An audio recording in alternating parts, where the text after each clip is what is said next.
Welcome everyone. My name is Sean, and today we got to talk about this story out of the city of Minneapolis that is getting headlines because it is an outrageous story. However, a lot of attention is being paid to the least important aspect of the story, while the most important aspect is being overlooked. And that is, of course, that much of the controversy surrounding this particular case revolves around reforms that were put in at the Minneapolis Police Department, not actually about the crazy person at the center of this particular vicious attack and attempted murder. Now, we're going to get into this, but before we do, I want to thank everybody who supports this channel via actualjusticewarrior.com/join. Give me the money. Give me the money. Okay? Kelsey, right now, the victim is trying to piece together why his neighbor hasn't been arrested for shooting him. Police say they're trying to do it safely because police consider the neighbor, John Zolchak, armed and dangerous. The chief said what happened to the victim shouldn't have happened. He tried to kill me, and if it worked for a few inches, I would have been dead. This is the moment Davis Moteri says his neighbor, John Zolchak, shot him while he was trimming a tree. So this is actually the victim, and by the way, the lucky survivor of this vicious shooting, Davis Moteri, and he was trimming a tree, as you can see, on his side of the property when out of nowhere, but actually not out of nowhere, which we will discuss a little bit later, his neighbor took a shot at him, and that shot hit him in the neck, managed to break bones in his spine, but thankfully, this guy was able to survive. Now, this particular case is getting attention for a couple of reasons. First and foremost, there is the brazenness of the attack. Secondly, and this is absolutely crucial, Davis is a black person, and the shooter in this particular case is in fact a white male. So we have a unicorn type case, and it turns out there was a long history of harassment, some of it including racial epithets from this white neighbor towards this man ever since he moved into this property in 2023. And for a lot of people, this is the main crucial details of the case. It's what you need to take home with you. And the fact of the matter is, everything that follows this ends up stemming from the fact that we have an evil white racist system that is filled with evil white racism. But actually, when you look into the case a little bit further, one of the things that you'll discover is that this particular neighbor actually has a long history of harassing his neighbors that dates back all the way to 2016. Now, the man is called John Zolchak, and he actually had between 2 and 3 warrants for his arrest. One of those warrants actually involved harassment of this particular individual at the time that he was ultimately detained by police officers, and now thankfully he is being held on $1 million bond. And now, again, the injuries related to the shooting are a fractured spine, 2 broken ribs, and a concussion, not to mention the bullet wound in the neck. So we are thankful that the victim in this particular case is recovering.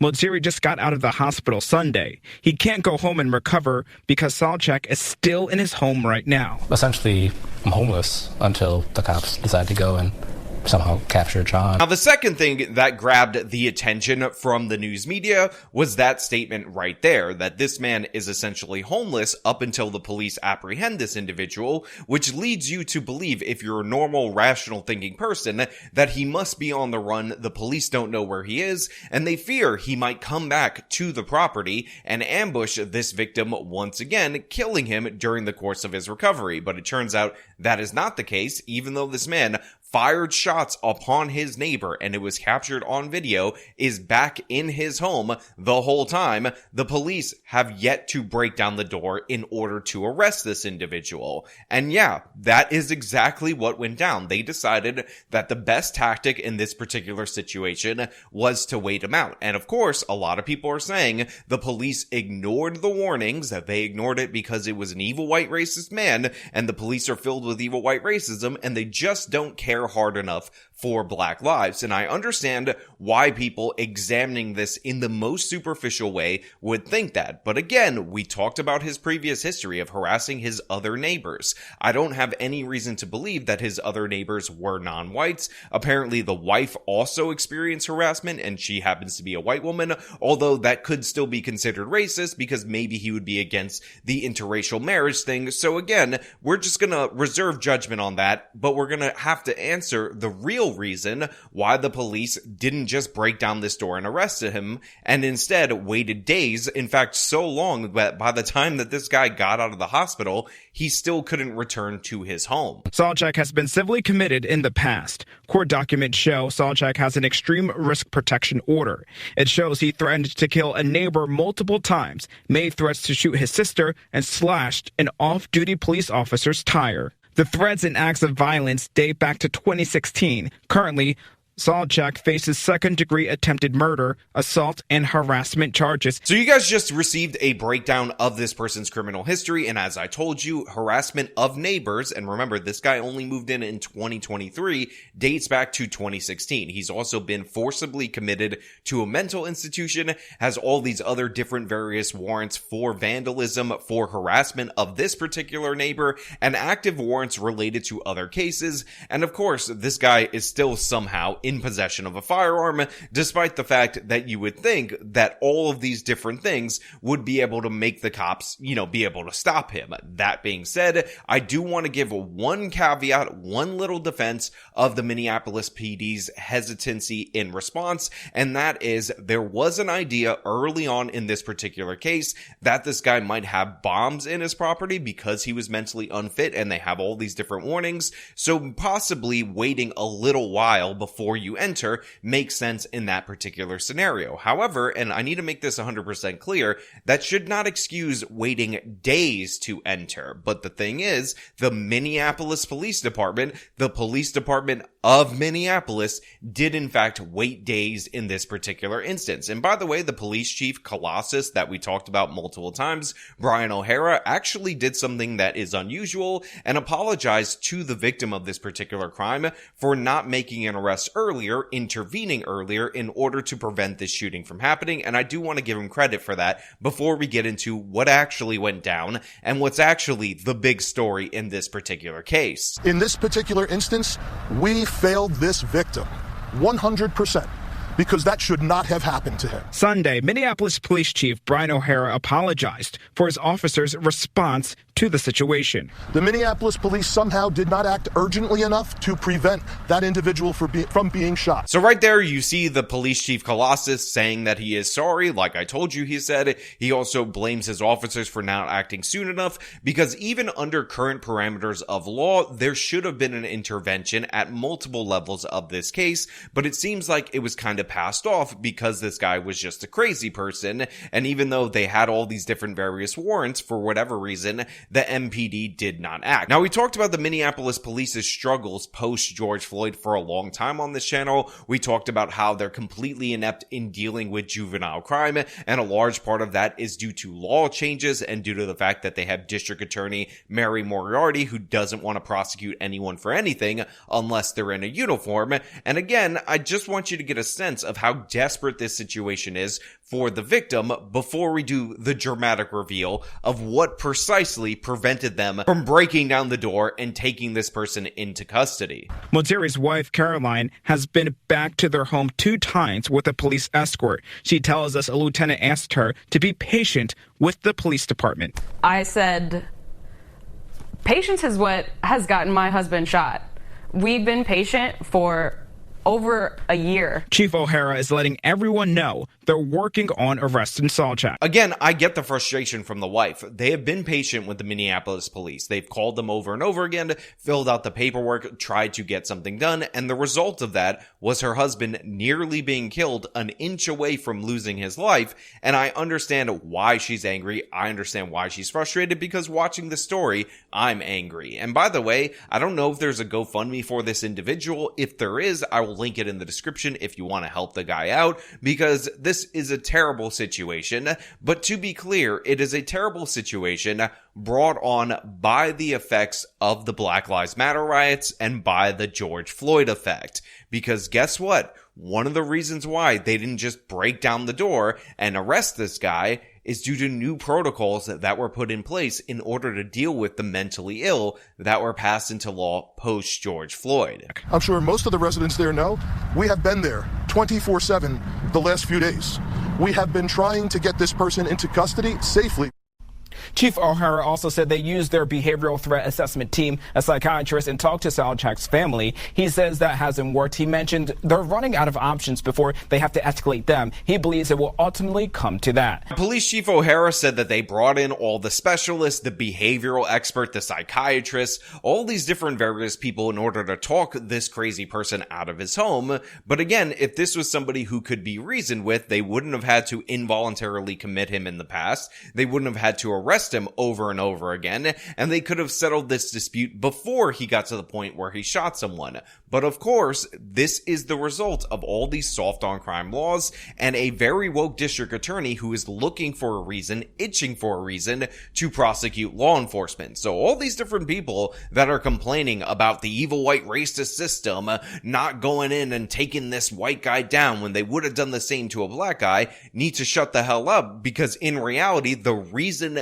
they didn't do that is because of the laws, regulations, and procedural changes that you put into place because you said it was an evil white racist system. This is the result of inept police. This is the result of relying on the crisis intervention team, the behavioral analysts, and the psychologists. They all start thinking and deciding what we should contemplate maybe doing in the future, and while that's happening, the victim of the shooting has nowhere to live post being discharged from the hospital. This is the process that was paved the way for by the progressive left. This is on them 100%, and I can't help but think that even the soft on crime treatment that he was able to receive post the Black Lives Matter riots for all these different various threats is also on them. Kept on saying that they are Minneapolis police and they have a search warrant and that he's under arrest. So they just broke the window. They're attempting to arrest him tonight. Again, this is the closest that we could get to the scene. The block is completely closed off up until the next light up the street. And again, everyone is here right now. There's neighbors here that heard the police speak over the microphones. They heard it from blocks away. So we're awaiting to see what happens here tonight. Now look, in this particular case, the police were able to effectuate the arrest. Nobody got hurt in addition to the victim post that, but I do want to point out that all those different various steps, the days that the police had to waste time, energy, and resources camped around this particular home, the negotiations, the psychological analysis, the behavioral analysis of this particular suspect ended up resulting in them eventually bringing in the heavy-duty equipment, breaking into the home, and physically arresting him.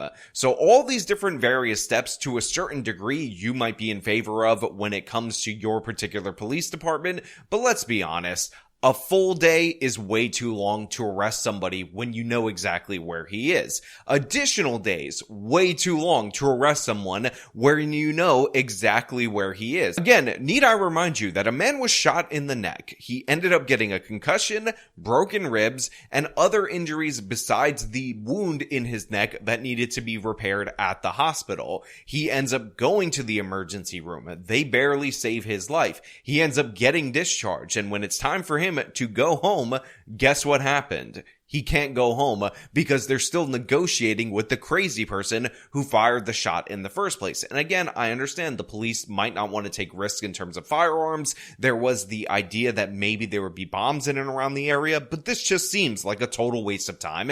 And you could tell from the police chief that he knew it was a waste of time. Now, because of the intense attention on this that this incident has drawn, my officers are in even greater danger when trying to make an arrest. If the suspect did not know before that we were looking for him, he certainly knows now. This incident highlights the sad reality of how the current rhetoric around policing in this city and changings surrounding law enforcement in general hampers our ability to effect lawful arrests. This incident shows how it does not only negatively impact community safety, but the individual officers involved. Anyone who suggests that the cops don't want to arrest this person is simply wrong. To be frank, the officers, however, are scared. They're scared of being prosecuted if they get into a situation where they make a mistake trying to do their job and protect the public. I'm sick and tired of hearing this situation. The reality we are in is you are damned if you do and damned if you don't. And it's got to end. If we did go in with a SWAT team and wound up in a deadly force situation, the headlines would read, MPD shoots a mentally ill person. Because we have not and have been trying to safely and take this person into custody without further injecting violence into the situation, the headlines might read, MPD refuses to arrest suspect. This type of incident affecting the safety of our residents is the predictable consequence of the type of rhetoric and actions that have been common. We have made incredible progress in the city over the last few years, but we still have a long way to go. At some point, somebody needs to step up and say, enough is enough. We need to do our jobs. Today, that person is me. And I'll take any questions that you may have. I mean, he even said earlier in the day that, yeah, eventually we're going to have to break down the door and arrest this guy, but we have to go through all these different various steps, all this bureaucratic red tape. And I just want to point out that while the police had this perimeter surrounded 4 days in order to prevent this armed person from potentially escaping. By the way, he possibly would have been able to escape from this location because it was taking so long. There could have been many another crimes committed in and around Minneapolis because, you know, for this relatively small police department, that they put out a significant portion of their presence in order to contain this person, to let the social workers, the behavioral analysts, and the psychologists do their work. They didn't do anything. It didn't solve anything. They ended up having to break down the place in the first place. And while people want to pretend that it's a double standard for blacks and whites and all that, these are the reforms that they asked for. And John O'Hara even ended up saying at one point in time, you can't tell us that we have to constantly de-escalate and then immediately turn around and get angry at us when we don't immediately escalate. But the thing is, of course people can do that because people are absolute idiots, and all these different various lefties who promoted the Black Lives Matter riots, who promoted defunding the police, who promoted these reforms, who told you the social workers were going to save the day, turn around and they do that very same thing, because whatever the question is, the answer is always the police are wrong, the police are bad.